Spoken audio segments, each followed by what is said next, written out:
fuck, man. I'll tell you, when I was a kid, I read Robert Anton Wilson and all this shit. Here we are, we're standing here, we're talking about this shit, it's real. Okay, I'm pissed. I'm laughing here, I'm going to come up on drugs to watch for it. Okay, yes, I don't. Is there any practicing magicians in the audience? Put your hand up if we got any. Yeah, come on, bold. A few. Okay, by the time we finish this, you're all going to be practicing magicians. This shit's easy, right? I'm like you, basically, why are we here? Why are we here at this thing? What's this all about? And by the way, this is a Scottish accent. So, reset the filters and pretend it's Sean Connery talking to you, okay, 007. So if you can follow me, I'm just going to talk the way I talk and fuck you, you don't understand? The deal is this. I've been writing this comic for the last 6 years, and the weird thing was, like you, like everyone here, we're trying to figure what's going on. Why do we feel different? Why don't we fit into this world? Why do we think they're not telling us the truth? So I went out and I read Robert Anton Wilson's books when I was 20 years old, which is 20 years ago now. And I figured this guy bullshitting me. He says we can talk to aliens, we can talk to people from Sirius. Is he talking crap? He said, Alistair Crowley's got methods for contacting alien intelligence and for changing the world. Is he talking crap? So I did it. And no, he's not talking crap. Right? And we can all do it. And this is by way of trying to demolish the counterculture and replace it with something useful. We're just going to start here and see what we get to. When I started in The Invisibles, which is a comic book for people who haven't seen the thing, it's a comic book which is kind of my attempt to explain what happened to me after I'd been abducted by aliens in Kathmandu in 1994. And the only reason I was abducted by aliens in Kathmandu in 1994 is because I went to Kathmandu in 1994 to be abducted by aliens. And it works! And these fuckers, they will turn up! And what they told me was this, and they tell everyone the same bullshit, but it's a different perspective, it's from different nervous systems, it seems to be filtered through everyone's own view of the world, but they keep telling us the same shit. So I met these guys, I'm sitting in the roof garden of the Vajra Hotel in Kathmandu, and I was totally doing tons of dope, but in my defence, I do like a quarter of dope a day. I've been doing it since 1990. So I know this shit, and as you all know, everyone out there is like, who's ahead and knows what I'm talking about. You don't hallucinate, right? If you go to the garage, it's the fucking garage. If you go to the 7-Eleven, it's the fucking 7-Eleven. You might be stoned, you might be picking up lots of inches and little bits and pieces that you don't normally get when you're straight. But you know what's real and you know what's not real. So, as I say in my defence, man, I was loaded. But this was the end of a week in which I've been loaded every single day. And I'm sitting up there in the roof garden and suddenly these fuckers arrive. And they arrive en masse and they look exactly like Terence McKenna script. Why is that? Because I just read Terence McKenna a year before. What they told me was they took me in my body, it wasn't in my body anymore. This doesn't normally happen with hash, this happens on DMT or it happens on ketamine or something, right? I'm on hash, a tiny little bit, the size of a lentil, and I start tripping, and I'm out my body. And these fuckers are there and they say, what do you want to call? The first thing I think was Alpha Centauri, which is the first thing you would say, of course. And they took me to Alpha Centauri, and it's fucking real, it's there, there's 3 suns, the whole thing was moving exactly as we're told it's supposed to move astronomically. And I'm there, and I said to them, well, what the hell's going on here? As you might. And they said, we've come to tell you this stuff so that you can put it in your work and explain it to the world. Right? Why do they always say that to everyone? Why do they always tell everyone to go out and tell the world what's going on, and everyone tells us the same shit? So these things are metal. And what they were was like silver, like those things you get in rave videos, basically silver morphing mercurial blobs of chrome, but thick. And they took me to the 5th dimension. And the 5th dimension is outside space and time, and they explained to me what time is all about. The universe we live in is designed to grow larvae, right? Believe, don't you don't have to believe I'm just saying this to you. They explained to me that beyond space and time, we have our actual selves. These things we're experiencing right now are sections through time. Everyone in here is a section through time. But in actual fact, you're not experiencing your real body. What is your real body? Your real body is a process that starts when you're born and it moves forward until you die. That is you. Seen from outside, that's what you look like. You look like a gigantic centipede spread around all the little things that you always do, up and down through your house, up the stairs, down to the store, back. And it's a centipede. It's us. Right? It starts as a little baby and it comes out your mother's womb. And it gets bigger. And that is the process of time. Like I say, we're experiencing sections now, so we don't spend all the time thinking about this, but think of ourselves as processes through time, which is what we actually are. We all know we were 12, we all know we were 10 years old. Where is that point to show me that you were 10 years old and yet you were there? So these things said to me, this is what's going on.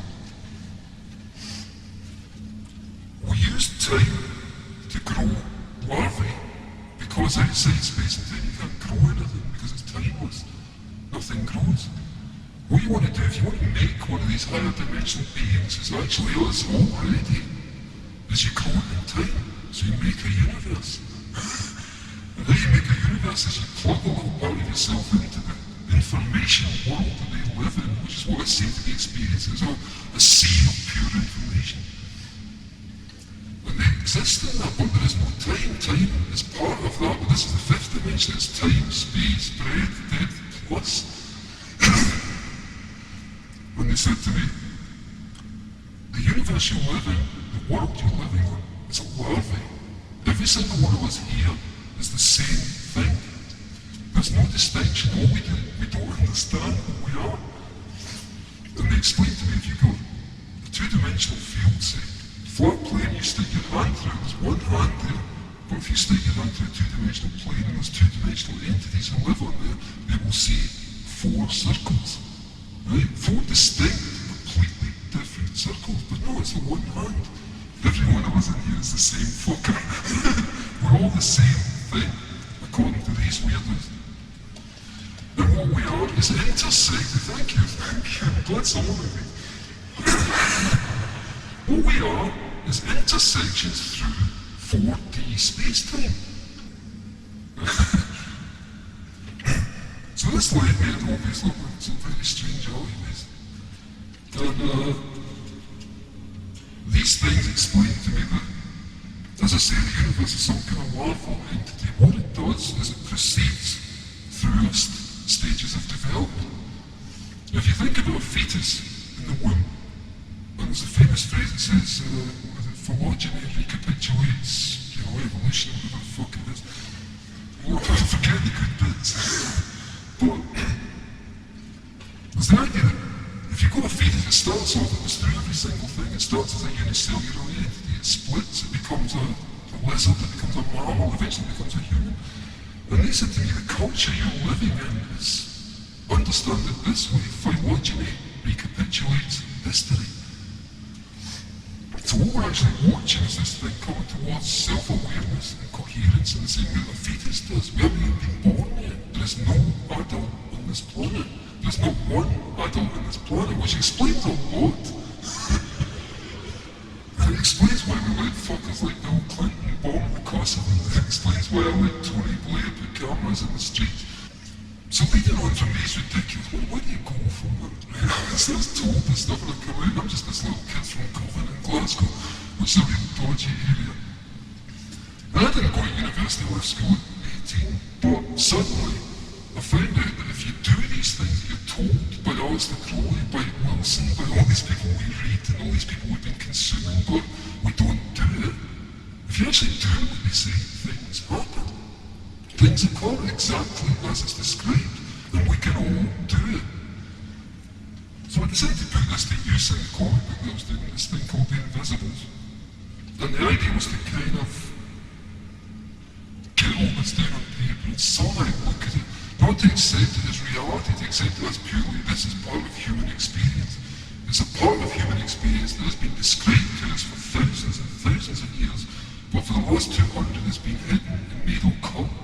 For some reason that we don't understand, it seems to have to do with the Industrial Revolution and corporate culture.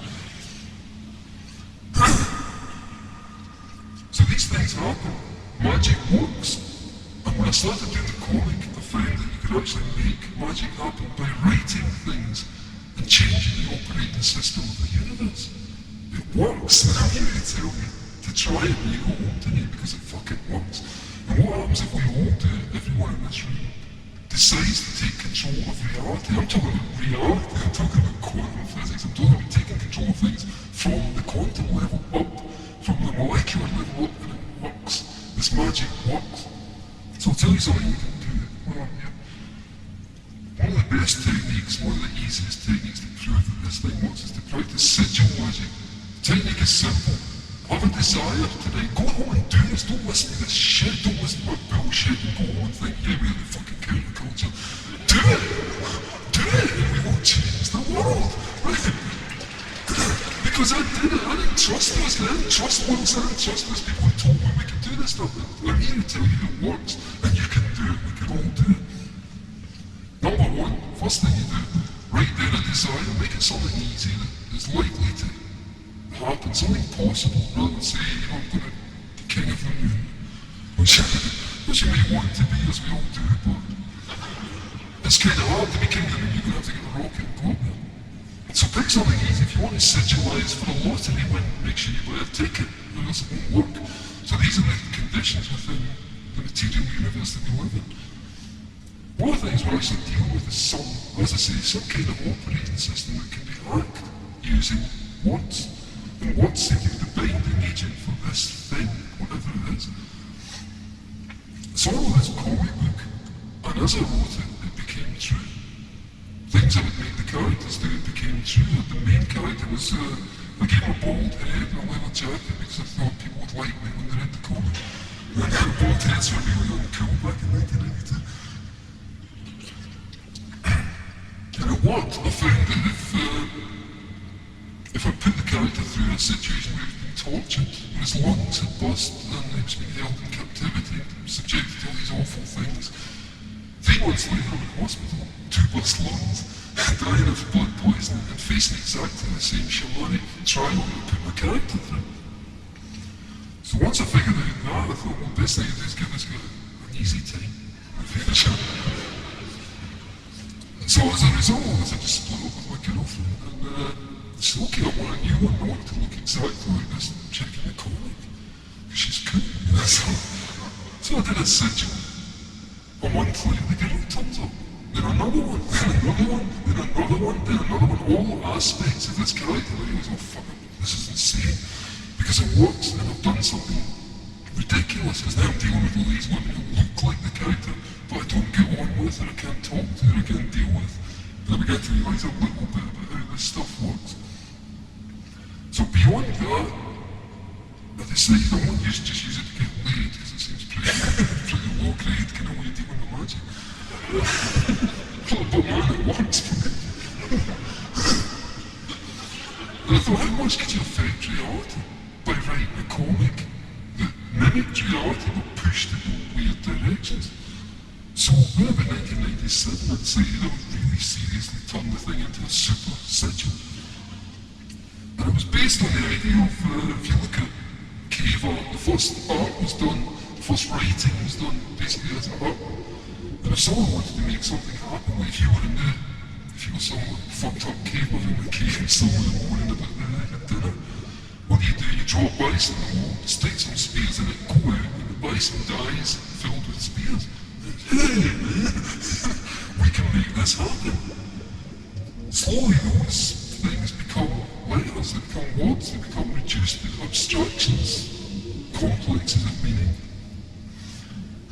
And you can take that basic idea, and as we've seen, people like Austin Osman Spare, the magician from the early part of the century, or Crowley, or the Chaos magicians from the 80s, who were a big inspiration on me, they used this stuff. And what you can do is this, like I said, try this at home. Write down a desire. Quite simple, say it is my desire that my cat wins the Olympics. Take all the vowels. Write this down for fuck's sake, do it, don't just listen, do it, right? Take out the vowels, and you'll be left with a string of consonants. Take out the repeated consonants, you'll be left with a string of consonants that don't repeat, so that you'll X, Y, E, D, whatever.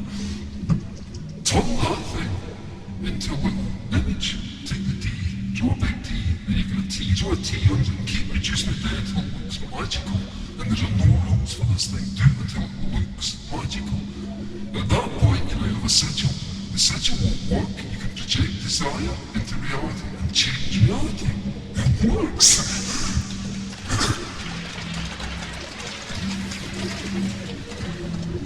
Those must be the people who've done it. This is verifiable. People have been telling us this for thousands of years. You know, the Tibetans have been telling us about this. The Mesopotamians have been telling us about this. And why is it being made occult? Because Coca-Cola have got the secret. These people know what we're talking about here because what you do is you create a sigil. Coca-Cola is a sigil. The McDonald's M is a sigil. These people are basically turning the world into themselves using sigils. And if we don't reverse that process and turn the world into us using sigils, we're going to be living in fucking McDonald's. Right, but McDonald's have more power than us apart from the fact, like, as Doug said earlier, they got some money. Fucking who cares? You know, the top levels of this stuff, no one's using money anyway. Do you think Rupert Murdoch or the Queen or Bill Clinton, any of these fuckers use money? Of course they don't. They realise that money is the only useful to sell to the middle classes and the people in the middle who make things happen and make things run. So we've been sold a fiction, there's no such thing as money. Ignore it at the higher levels. There is no money, these fuckers don't use money. If Rupert Murdoch wants a Rolls Royce, they give him one, because he's Rupert Murdoch. And if they see him in a Rolls Royce, it means you get some status from it. So you got to understand, these people in the higher levels are operating in a hierarchy of exchange and barter. On the lower levels, like in Glasgow, where I live, which is the poorest city in Europe, people living on a hierarchy of exchange that's quite different. They steal shit and they sell it back and they have their own little money and they have this complete black market economy. There's only us in the middle who think money's worth any fucking thing and we chase it until we drop. So forget it. I grigi, come vi ho già spiegato altre volte, non sono alieni, sono cloni prodotti in laboratori terrestri e usati a scopo scientifico e militare, finalizzati in particolar modo all'esplorazione spaziale.